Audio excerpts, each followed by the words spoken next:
আসসালামু আলাইকুম বন্ধুরা, আমি Mohammad Munna. Welcome to all about amplifier. বন্ধুরা, আজকে আপনাদেরকে দেখাবো মাটি কাটা থেকে এক বড় ভাই অ্যাম্পলিফায়ার পাঠিয়েছে।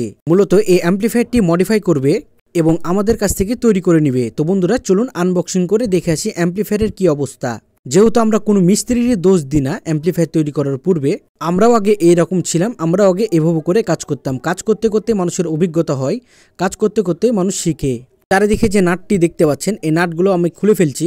খুব সুন্দরভাবে নাটগুলো আটকানো আছে এবং অ্যাম্পলিফায়ারের মধ্যে কোনো কিছু ঝাঁকি মারছে না। তবু এই অ্যাম্পলিফায়ারটি দেখার পরে আমাদের মাথা ঘুরে গেছে যে অ্যাম্পলিফায়ারের কি একটা অবস্থা হয়ে আছে।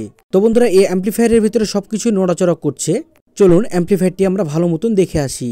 বন্ধুরা, অ্যাম্পলিফায়ারের মধ্যে সর্বপ্রথম আমরা যে সার্কিটটি দেখলাম, এগুলো হলো বাংলা সার্কিট। কোথায়কার সার্কিট আমরা নিজেরাও জানি না, কিন্তু খুব সুন্দরভাবে করে অ্যাসেম্বল করা হয়েছে সার্কিটটিকে। কিন্তু এই সার্কিটগুলো সবগুলো নড়াচড়া করছে। এভাবে করে অ্যাম্পলিফায়ার তৈরি করলে বেশি দিন টিকে না। সচরাচর আমরা এভাবে করে অ্যাম্পলিফায়ারগুলো তৈরি করি না। দেখুন ক্যাপাসিটারগুলো কিভাবে নড়ছে। আমি দ্বিতীয় নাম্বারটি ক্যাপাসিটারটি নড়াচড়া করছি, তৃতীয় নাম্বারটিও, চতুর্থ নাম্বারটিও। যেহেতু এটা ফিল্টার সার্কিট নয়, এই সার্কিটটিকে সুন্দর করে কেটে একটি ফিল্টার বোর্ড তৈরি করা হয়েছে, এর জন্য নড়াচড়া করছে। এবং বেস্টন লাগানো আছে, সেই বেস্টনের ক্যাপাসিটারগুলো নড়াচড়া করছে। আর বলতে দুটি ট্রান্সফরমার আছে, সেই ট্রান্সফরমার দুটিও নড়াচড়া করছে। বড় যে ট্রান্সফরমারটি আছে, সেই ট্রান্সফরমারটি সুন্দরভাবে টাইট হয়ে আছে। যেহেতু বন্ধুরা খুব সুন্দরভাবে করে অ্যাম্পলিফায়ারগুলো তৈরি করার নিয়ম, এই অ্যাম্পলিফায়ারগুলো ঠিক যদি এভাবে করে তৈরি করে থাকে, তাহলে ভীষণ প্রবলেমের মুখে পড়তে হয়। যে ফ্যানগুলোতে লাগানো আছে, সেই ফ্যানগুলোতে দেখুন কি লাগানো আছে। কোনো রকমের হাই স্পিড ফ্যান লাগানো নেই এবং আউটপুটে প্রত্যেকটি জায়গাতে ফিউজ লাগানো আছে। এটা আমি বুঝে পাই না যে প্রত্যেকটা মিস্ত্রি এই কাজগুলো করে থাকে কেন। আমি যখন কোনো বক্সে লোড দিয়ে ফেলবো, তখন এই লোডের অবস্থায় ফিউজগুলো যদি কেটে যায়, তাহলে ভীষণ প্রবলেমের মুখে পড়ে যেতে হবে।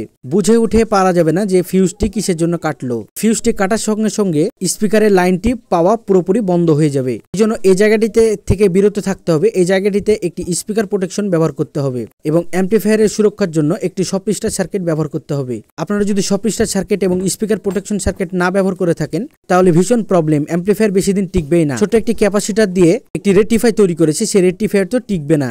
এবং দুটি এখানে এবং মিক্সচারে দুটি ভলিউম লাগানো আছে। মিক্সচারে কোনো লাইন করা নাই। আসলে বন্ধুরা, এভাবে করে অ্যাম্পলিফায়ার তৈরি করলে 1 বছরের মধ্যে অ্যাম্পলিফায়ার পুরোপুরি নষ্ট হয়ে যাবে।